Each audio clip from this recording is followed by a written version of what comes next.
नमस्कार, न्यूज़ 24 देख रहे हैं आप और आपके साथ मैं हूं सऊद मोहम्मद खालिद। वक्त हो गया है नॉन स्टॉप एट 9 का और सबसे पहले बात पंजाब की। दरअसल पंजाब में कांग्रेस चन्नी के चेहरे पर 2022 के चुनावी दंगल में उतरेगी या फिर सिद्धू को मुख्यमंत्री उम्मीदवार बनाएगी, यह सवाल लगातार बना हुआ है। हालांकि संकेतों में तो कांग्रेस का जवाब चन्नी है, लेकिन शायद सिद्धू के ऐतराज के बाद कांग्रेस ने इसकी औपचारिक घोषणा से कन्नी काट ली है। कांग्रेस का यह कहना है कि पंजाब में सरकार के मुखिया चन्नी हैं और संगठन के सरदार सिद्धू, लिहाजा चुनाव भी सामूहिक नेतृत्व में ही लड़ा जाएगा। कांग्रेस पार्टी ने एक से अधिक बार इस सवाल का जवाब, मेरे ख्याल से 9 पिछले प्रेस कॉन्फ्रेंसेस में इसका सवाल मैंने दिया है। हमारी पार्टी के सरदार यहाँ बैठे, उनका नाम है सरदार नवजोत सिंह सिद्धू जी। हमारी सरकार के सरदार सरदार चरणजीत सिंह चन्नी जी, तो हम मिलकर चुनाव लड़ रहे हैं, ये हमारा। पंजाब में सीएम चेहरे की लड़ाई पर कांग्रेस को सफाई देनी पड़ गई, क्योंकि कांग्रेस के आधिकारिक ट्विटर हैंडल से जारी हुए 36 सेकंड के एक वीडियो के बाद हर कोई ये मान चुका था कि पार्टी ने मुख्यमंत्री चरणजीत सिंह चन्नी को ही 2022 का चेहरा बना लिया है। वीडियो में एक्टर सोनू सूद चन्नी की तारीफ में कसीदे पढ़ रहे थे, तो वहीं चन्नी की तस्वीरों को सबूत के तौर पर पेश किया गया था। असली चीफ मिनिस्टर वो या असली राजा वो जिसको जबरदस्ती कुर्सी पे लेके आया जाए, उसको स्ट्रगल नहीं करनी पड़े, उसको बताना नहीं पड़े कि मैं चीफ मिनिस्टर कैंडिडेट हूं, मैं डिजर्व करता हूं। वो ऐसा होना चाहिए जो बैक बेंचर हो और उसको पीछे से उठा के ले और बोल कि तू डिजर्व करता, तू बनो। वो जो बनेगा वो देश बदल सकता है। असली 36 सेकंड के इस वीडियो से पंजाब कांग्रेस में तूफान मचना तय था। पंजाब में सीएम का चेहरा बनने की चाहत संजोई सिद्धू को ये बात बेहद नागवार गुजरी। सिद्धू ने अपने गिले शिकवे आला कमान के सामने रखे और आखिरकार पार्टी को यह कहना पड़ा कि सीएम का चेहरा कोई नहीं है। कांग्रेस पार्टी ने एक से अधिक बार इस सवाल का जवाब, मेरे ख्याल से 9 पिछले प्रेस कॉन्फ्रेंसेस में इसका सवाल मैंने दिया है। हमारी पार्टी के सरदार यहाँ बैठे, उनका नाम है सरदार नवजोत सिंह सिद्धू जी। हमारी सरकार के सरदार सरदार चरणजीत सिंह चन्नी जी, तो हम मिलकर चुनाव लड़ रहे हैं, ये हमारा। चंडीगढ़ में जब कांग्रेस चेहरे की लड़ाई पर सफाई दे रही थी, तब खुद सिद्धू भी सुरजेवाला के बगल में बैठे थे। सिद्धू ने कांग्रेस का पंजाब मॉडल समझाया, किसानों की मुश्किल को हल करने का फॉर्मूला बताया। यही मैं बार बार दोहराता रहा हूं साहब कि ये टैक्स कंप्लायंस के 17-18 हजार करोड़ रुपए, 30-32 हजार करोड़ रुपए, ये जो इनकम हम जनरेट कर सकते हैं माफिया राज। और मैं कैटेगोरिकली कहता रहा हूं यहां भी कि या तो ये माफिया राज रहेगा या मैं रहूंगा, क्योंकि मेरा एजेंडा है और मैं उस एजेंडे पे पहरेदारी करता रहा हूं। सत्ता में भी मैं सत्ता त्याग के इस पे पहरेदारी करता रहा हूं। कांग्रेस पंजाब के पहले दलित मुख्यमंत्री चरणजीत सिंह चन्नी के दम पर 2022 की चुनावी बैतरनी पार करना चाहती है, क्योंकि चन्नी फिलहाल देश के इकलौते दलित मुख्यमंत्री हैं और कई मौकों पर वो आला कमान को दिखा चुके हैं कि चाहे केंद्र के साथ टकराव हो या फिर सहयोगियों के साथ बर्ताव, वो कांग्रेस के लिए हर तरह से अहम है।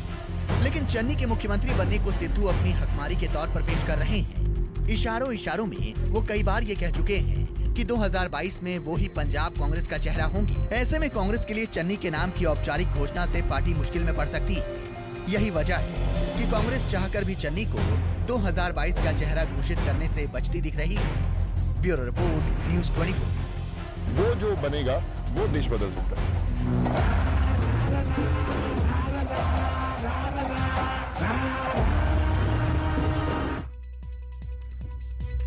और इन सब के बीच पंजाब से जुड़ा एक और अहम सवाल, दरअसल क्या पंजाब में कांग्रेस का मुकाबला सिर्फ आम आदमी पार्टी से ही है या फिर पंजाब की लड़ाई चन्नी वर्सेस ऑल की हो गई है? दरअसल सीएम चन्नी के रिश्तेदार के घर ईडी की छापेमारी के बाद तमाम पार्टियां चन्नी पर हमलावर उठी और अब चन्नी का दावा है कि बीजेपी अब कांग्रेस को हराने के लिए आम आदमी पार्टी की मददगार बन गई है।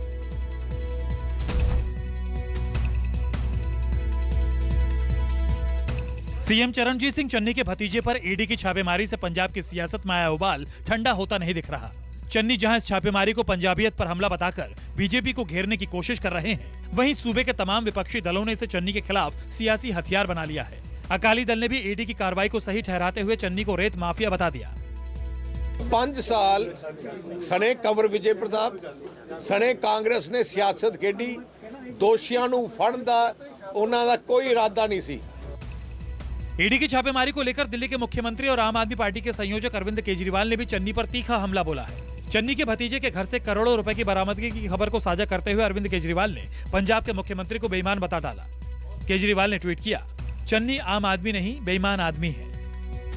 चन्नी पर विपक्षी दलों की बयानबाजी से यही लग रहा है कि पंजाब में अब लड़ाई चन्नी वर्सेस ऑल हो गई है। तमाम पार्टी के नेता चन्नी को ही कसूरवार ठहरा रहे हैं, लेकिन चन्नी बैकफुट पर आने की बजाय फ्रंट फुट पर खेल रहे हैं। तमिलनाडु और पश्चिम बंगाल का जिक्र कर केंद्र पर पंजाब को डराने की कोशिश का इल्जाम लगा रहे हैं।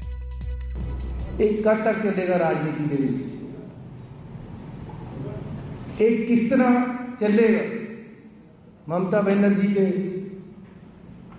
तमिलनाडु के विच जिथे ओपोजिशन दी लीडर सरकार जिथे जितते नहीं लगते उत्थे जाके ईडी नूं रोक दिंदे। चरणजीत सिंह चन्नी ने आरोप लगाया कि पर्दे के पीछे पंजाब की सारी पार्टियां एक हो गई हैं, चाहे बीजेपी हो या अकाली दल या फिर आम आदमी पार्टी, सब एक सुर में बोल रहे हैं। उत्थे जाके इनकम टैक्स वाले रोक देंगे ते नजायज हर गल का पर्चा कराने की कोशिश की जाती। सीएम चरणजीत सिंह चन्नी ने केजरीवाल पर खास तौर से हमला बोला। ये दावा किया कि कभी उनके रिश्तेदार के घर ऐसे ही छापे पड़े थे। केजरीवाल जी इन्हां दे साले दे मुंडे नूं फड़िया गया। आ मेरे पास है corruption bureau today arrested a king of Delhi chief minister Arvind Kejriwal. 18 की खबर है। Vinay Bansal in connection with alleged irregularities in road and sewer development works by Public Works Department. Vinay Bansal is the son of Kejriwal's deceased brother-in-law Surinder Kumar Bansal. Channi के रिश्तेदार पर छापेमारी के बाद party का केंद्रीय नेतृत्व भी सीएम के साथ चट्टान की तरह खड़ा है। चंडीगढ़ में प्रेस कॉन्फ्रेंस के दौरान कांग्रेस प्रवक्ता सुरजेवाला ने ईडी को बीजेपी का इलेक्शन डिपार्टमेंट बता दिया, तो वहीं केजरीवाल को भी बीजेपी का बी टीम साबित कर दिया। 2000 हों, 10,000 हों, 10 करोड़ हों, सवाल बड़ा सीधा है। पंजाब के मुख्यमंत्री के किसी भतीजे या रिश्तेदार का किसी दर्ज मुकदमे से कोई रास्ता नहीं।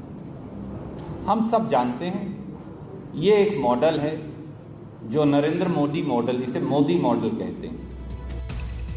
इधर जालंधर में प्रेस कॉन्फ्रेंस के जरिए वरिष्ठ कांग्रेस नेता राजीव शुक्ला ने भी केंद्र सरकार को आड़े हाथों लिया, तो वहीं पंजाब में चन्नी के नेतृत्व वाली सरकार को अमन चैन की सरकार करार दिया।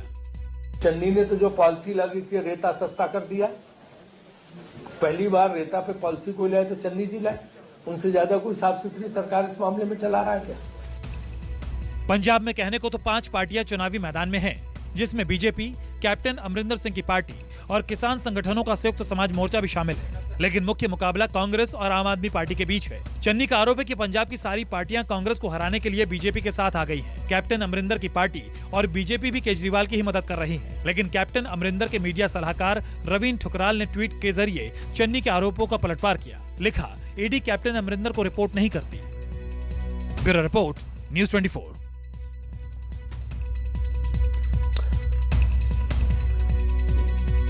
और अब बात उत्तर प्रदेश की। दरअसल यूपी में जारी सियासी दंगल के बीच मुलायम सिंह यादव की छोटी बहू अपर्णा यादव ने बीजेपी का दामन थाम लिया। चुनाव से ठीक पहले समाजवादी परिवार में भगवा परिवार की सेंधमारी से बीजेपी गदगद है, तो वहीं अखिलेश यादव थोड़े बैकफुट पर दिखाई दे रहे हैं। जैसा कि सभी जानते ही हैं, मैं हमेशा से प्रभावित रहती थी आदरणीय प्रधानमंत्री जी से, और मेरे चिंतन में हमेशा राष्ट्र सबसे पहले है। मुझे लगता है कि राष्ट्र का धर्म मेरे लिए सबसे ज़्यादा ज़रूरी है, और मैं बस यही बोलना चाहती हूँ कि अब मैं राष्ट्र की आराधना करने निकली हूँ। लखनऊ की सियासत में जब लाल टोपी पहनने की होड़ लगी थी, पिछड़ों के कद्दावर नेताओं की टोली भगवा पार्टी छोड़कर भाग रही थी, तभी मुलायम सिंह यादव की छोटी बहू ने लाल टोपी को किनारे रख केसरिया पटका धारण कर लिया। यूपी के डिप्टी सीएम और सूबे के बीजेपी अध्यक्ष स्वतंत्र देव सिंह की मौजूदगी में भाजपाई बन बैठी अपर्णा यादव। बीजेपी फूले नहीं समाई। स्वागत के साथ नेताओं ने अपर्णा की खूबियां गिनाई। मुझे यह कहने में प्रसन्नता हो रही है कि निश्चित तौर से श्री मुलायम सिंह यादव जी की पुत्रवधू होने के बाद भी समय समय पर आपने जो अपना विचार आप सब मीडिया के मित्रों के माध्यम से रखा है, अपर्णा को सुबह शुरू से लग रहा है कि केंद्र में आदरणीय मोदी जी, राज्य में योगी जी, एक अच्छा सुशासन है, कानून का राज है और ये राज रहना चाहिए। इससे प्रभावित होकर भारतीय जनता पार्टी में शामिल हुई हैं। मैं हृदय से स्वागत करता हूं। बीजेपी में शामिल होते ही समाजवादी पार्टी अपर्णा के निशाने पर आई, ठीक वैसे ही जैसे अखिलेश के शासनकाल की खामियां गिनाते हैं तमाम भाजपाई। सपा के शासन में गुंडागर्दी और गुंडागर्दी को इतना महत्व दिया जाता है कि पश्चिमी उत्तर प्रदेश में कोई बेटी या कोई बेटा या किसान सुरक्षित नहीं रहता है। समाजवादी परिवार में भगवा परिवार की सेंधमारी से बीजेपी फूले नहीं समाई। हालांकि अखिलेश यादव ने खुद अपर्णा को शुभकामनाएं दी, लेकिन यूपी के डिप्टी सीएम केशव प्रसाद मौर्य आलोचना का लोभ संवरण नहीं कर पाए। बोले अखिलेश तो परिवार भी नहीं संभाल पाए। सबसे पहले तो मैं बधाई दूंगा और शुभकामनाएं, और साथ ही साथ हमें खुशी इस बात की है कि समाजवादी विचारधारा का विस्तार हो रहा है। समाजवादी विचारधारा का विस्तार जो हो रहा है, मुझे उम्मीद है कि हमारी विचारधारा वहां भी पहुंच करके और संविधान और लोकतंत्र को बचाने का काम होगा। कि उत्तर प्रदेश के पूर्व मुख्यमंत्री और समाजवादी पार्टी के वर्तमान अध्यक्ष श्री अखिलेश यादव जी अपने परिवार में ही सफल नहीं हैं और प्रदेश के मुख्यमंत्री के रूप में भी असफल रहे हैं, सांसद के रूप में भी असफल हैं। अपर्णा यादव कई मौकों पर पीएम मोदी और यूपी के सीएम योगी आदित्यनाथ की खुलकर तारीफ कर चुकी हैं। बीजेपी से उनकी नजदीकी की चर्चा भी अक्सर होती रही है और पिछले कुछ दिनों से लगातार ये अटकलें लग रही थी कि अपर्णा बीजेपी में शामिल हो सकती हैं। 2017 के विधानसभा चुनाव में अपर्णा यादव समाजवादी पार्टी के टिकट पर लखनऊ कैंट से लड़ी थी, लेकिन उन्हें बीजेपी की रीता बहुगुणा जोशी के हाथों हार का सामना करना पड़ा था। इस बार भी अपर्णा लखनऊ कैंट से टिकट चाहती थी, लेकिन अखिलेश यादव इसके लिए राजी नहीं थे। इधर रीता बहुगुणा जोशी इस बार लखनऊ कैंट सीट से अपने बेटे के लिए बीजेपी से टिकट मांग रही हैं, लेकिन बीजेपी इसके लिए तैयार नहीं थी। देखने से यही लगता है जैसे रीता बहुगुणा की नाराजगी अपर्णा के लिए संयोग है, लेकिन सियासी हलके में इसे प्रयोग बताया जा रहा है। Bureau report, news 24।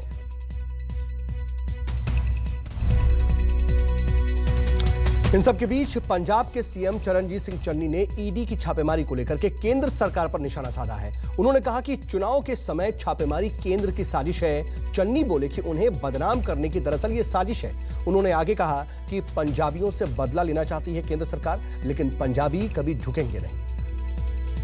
वृद्ध, जरूरतमंद महिलाएं, बीपीएल परिवार, उनको प्रतिवर्ष 18,000 रुपए पेंशन देने का काम समाजवादी सरकार में किया जाएगा।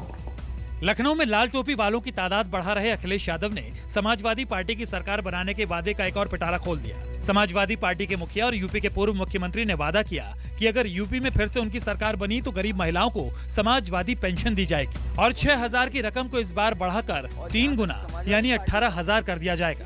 पिछली सरकार की उपलब्धियां गिनाते हुए अखिलेश सरकार ने ये भी वादा किया कि अगर फिर से सरकार बनी तो एक्सप्रेस वे के किनारे सपेरा गांव भी बसाया जाएगा। कि एक्सप्रेस वे के किनारे एक स्नेक चार्मर्स विलेज बनाया जाएगा।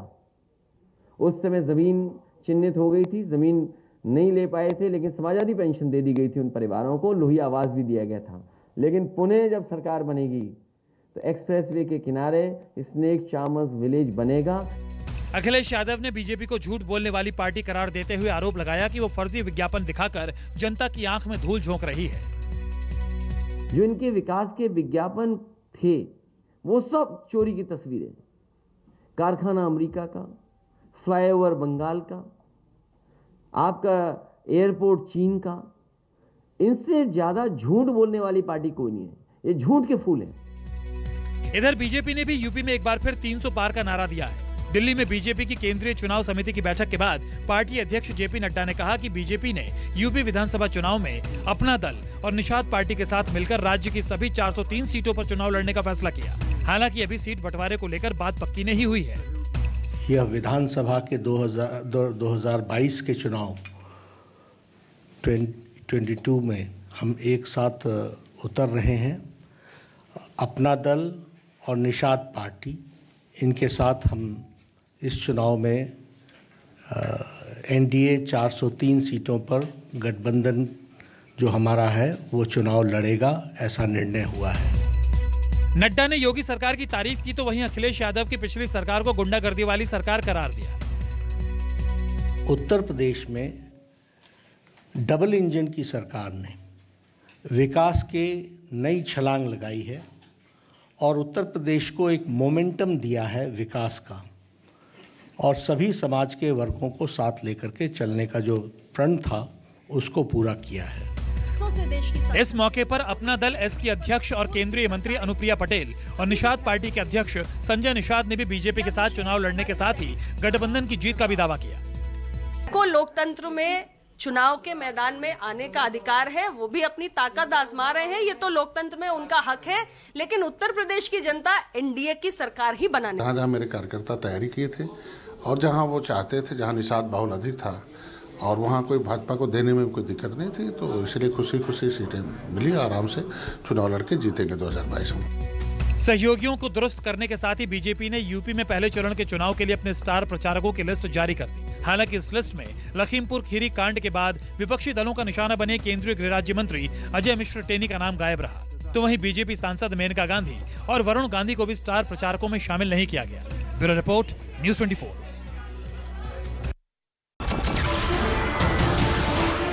नमस्कार, मैं हूं मानक गुप्ता। अगर आपको हमारा ये वीडियो पसंद आया हो तो इसे लाइक और शेयर जरूर करें, और हाँ, हमें सब्सक्राइब और फॉलो करना ना भूलें ताकि आप देश और दुनिया की कोई खबर मिस ना करें। तो जुड़े रहिए हमारे साथ और देखते रहिए न्यूज़ 24।